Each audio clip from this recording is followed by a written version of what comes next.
আমরা জাতীয় ঐক্যের স্বার্থে এনসিসির মতো একটা গুরুত্বপূর্ণ ধারণা, নতুন ধারণা বাংলাদেশের রাষ্ট্র পরিচালনায়, সেটি থেকে সরে এসেও বান্ডেল থাকলে প্রতি সেনমানিতে টাকা বাঁচবে। বিকাশ সেনমানি বান্ডেল কিনে জিতুন প্রতি লেনদেনে। জাতীয় ঐক্যের স্বার্থে আমরা এই সাংবিধানিক ও সংবিধিবদ্ধ প্রতিষ্ঠানের নিয়োগের যে কমিটি, যেটা প্রকারান্তে এনসিসির একটা ট্রান্সফরমেশন, আমরা সেটাতে একমত হয়েছিলাম এবং আমাদের দলের পক্ষ থেকেই লাস্ট আলোচনায় সুস্পষ্ট প্রস্তাব ছিল যে এই এনসিসি পরিবর্তে যে জাতীয় সাংবিধানিক ও সংবিধিবদ্ধ প্রতিষ্ঠানের নিয়োগে যে কমিটি করা হয়েছে, এই প্রতিষ্ঠানের মাধ্যমে অন্তত 5 থেকে 7টি কমিশন, নির্বাচন কমিশন, দুর্নীতি দমন কমিশন, পিএসসি, জাতীয় মানবাধিকার কমিশন, তথ্য কমিশন কিংবা পুলিশ প্রধানের মতো এরকম অন্তত 5 থেকে 7টি নিয়োগ অন্তত সেটা ঐক্যমতের ভিত্তিতে, আলাপ আলোচনার ভিত্তিতে এই কমিটিতে দেওয়া হোক।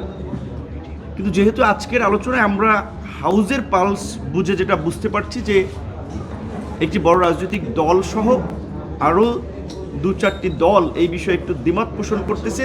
তারা মনে করতেছে যে এটা হলে সরকারের নির্বাহী ক্ষমতাকে হ্রাস করা হবে। 16 বছরে ফ্যাসিবাদের বিরুদ্ধে লড়াই আমরা দেখেছি যে বেনজির কিংবা শহীদুল হকের মতো লোকেরা পুলিশ প্রধান হয়, কিংবা একেবারেই ঠুটো জগন্নাথ মার্কা মানবাধিকার কমিশন হয়, কিংবা এই যে রাতের ভোটের কারিগররা 14 বিনা ভোটের নির্বাচন, 18 আগের রাতের নির্বাচন কিংবা 24 ডামি নির্বাচন, যে প্রক্রিয়া ইলেকশন কমিশন গঠিত হয়, আমরা এটাকে চেঞ্জ করতে চেয়েছিলাম যে সামনের দিনগুলোতে যেন এই রকমের ব্যক্তিরা এই সমস্ত প্রতিষ্ঠানগুলোতে না আসতে পারে এবং রাষ্ট্র পরিচালনায় এই প্রতিষ্ঠানগুলো নাগরিকদের প্রত্যাশা অনুযায়ী একটা ভূমিকা রাখতে পারে। কিন্তু যেহেতু প্রধান রাজনৈতিক দল সহ কয়েকটি দল এই বিষয়ে দ্বিমত পোষণ করতেছে, ওই আঙ্গিকে যে নির্বাহী ক্ষমতাকে টেনে ধরা হচ্ছে, সেই জন্য আমরা বলেছি যে আমাদের অন্তত যেহেতু এনসিসি থেকে আমরা সরে এসেছি জাতীয় ঐক্যমতের স্বার্থে, এই সাংবিধানিক ও সংবিধিবদ্ধ প্রতিষ্ঠানের নিয়োগ কমিটি এটা আমরা চাই। প্রয়োজনে এখানে 5 থেকে 7টির পরিবর্তে নির্বাচন কমিশন, দুর্নীতি দমন কমিশন এবং পিএসসিকে অন্তত দেয়া যায়। কারণ হচ্ছে 16 বছরে আমরা আওয়ামী লীগের দলীয়করণ দেখেছি নিয়োগের ক্ষেত্রে। এখন পিএসসি যদি একটা স্বচ্ছ নিয়োগ প্রক্রিয়া না থাকে, আগামীতে তো আবার কোনো নির্দিষ্ট দলের একটা আধিপত্য সেখানে থাকতে পারে। নির্বাচন কমিশন গঠনে যদি বিরোধী সহ অন্যদের ভয়েস না থাকে, আরেকটা তো আপনার নুরুল হুদা কিংবা আপনার রকিবউদ্দিন মার্কা কমিশন, আউয়াল মার্কা কমিশন হতে পারে। তো এই বিষয়ে ঐক্যমত না হওয়াটা অনাকাঙ্ক্ষিত এবং দ্বিকক্ষ বিশিষ্ট সংসদের যে আলোচনাটি মোটামুটি আমরা দেখেছি অধিকাংশ রাজনৈতিক দলই একমত।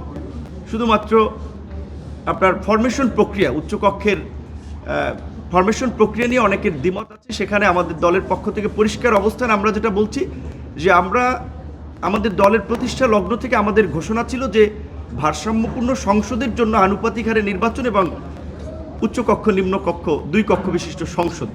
সেখানে জাতীয় ঐক্যের স্বার্থে যদি আপনার আনুপাতিক নির্বাচনে পুরো নির্বাচন প্রক্রিয়া থেকে সরে আসতে হয়, অন্তত আমরা একটা কক্ষ, উচ্চকক্ষ নিম্নকক্ষের একটা জায়গায় আমরা আনুপাতিক হারে নির্বাচন চাই। সেটি যেহেতু রাজনৈতিক দলের আলাপ আলোচনায় উচ্চকক্ষে অনেকেই মত দিচ্ছে, আমরা সেটা চাই। কিন্তু সেখানে আবার যারা মূলত উচ্চকক্ষকে আরেকটা ঠুটো জগন্নাথ মার্কা প্রতিষ্ঠানে পরিণত করার জন্য আপনার 50 ভাগ আনুপাতিক হারে 50 ভাগ বিদ্যমান সিস্টেমে আলোচনা করা হচ্ছে, কিংবা সংবিধান সংশোধনের মতো গুরুত্বপূর্ণ ইস্যুতে সিম্পল মেজরিটিতে পাশের কথা বলছে, এইটা কার্যত গত এই আমরা 50 বছরে দেখেছি যে সংবিধান যে আপনার 17 বার যে সংশোধন করা হয়েছে, বেশিরভাগ সংশোধনীগুলো আনা হয়েছে কিন্তু ব্যক্তিকে এম্পাওয়ার করার জন্য কিংবা ক্ষমতাকে এনজয় করার জন্য।